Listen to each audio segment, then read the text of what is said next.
تتحرك في السكه ديت. نشوف زميلتنا نهى حمزه شافت ايه من مجهودات الدوله في هذا المقام.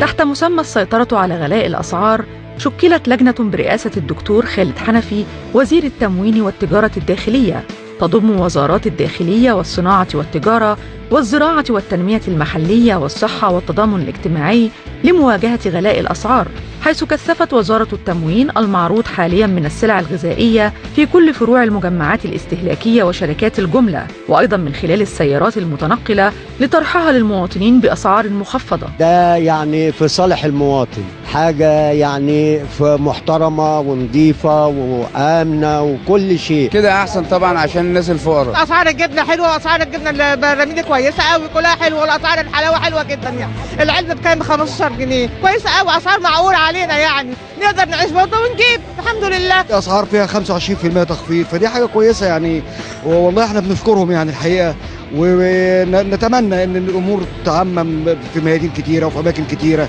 في قطاعات الشعب، وخاصه في المناطق اللي هي الشعبيه. موجوده سمنه هنا وسمنه بلدي وفراخ ولحمه وخضار، سواء باميه خضار برضه رخيصه يعني، منزلها الجيش حاجه حلوه يعني، غير السوق، غير الحاجات اللي بنجيبها. كيلو القوطه كان ب 10 جنيه الاسبوع اللي فات، هنا بص على النبي يعني الخضار حلو. اشتريت فراخ بصراحه جميله وحلوه وانا جربتها ب 21 جنيه كيلو 100، والكيلو 200 ب 23.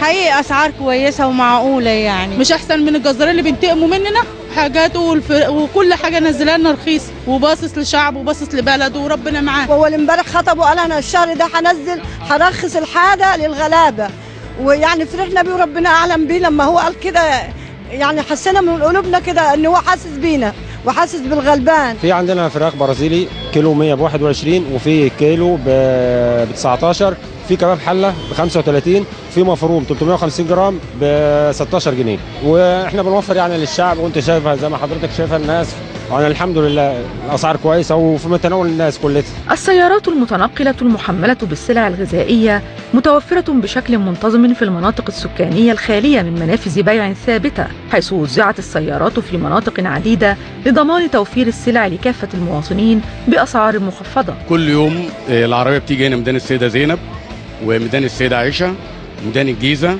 وقوافل بتطلع يوم الجمعه في اماكن وميادين مختلفه زي المقطم، زي مدينه بدر، كتكات، الوراق، المريوطيه، على مستوى القاهره والجيزه. مواجهه الغلاء من خلال طرح السلع باسعار مخفضه للمواطنين مجهود جيد يحسب للحكومه المصريه، التي ادركت اخيرا ان من اولوياتها المواطن البسيط الذي طالما عانى من الغلاء وارتفاع الاسعار، مجهود ربما ايضا يحد من طمع وجشع التجار. نهى حمزه، 90 دقيقه، قناه المحور.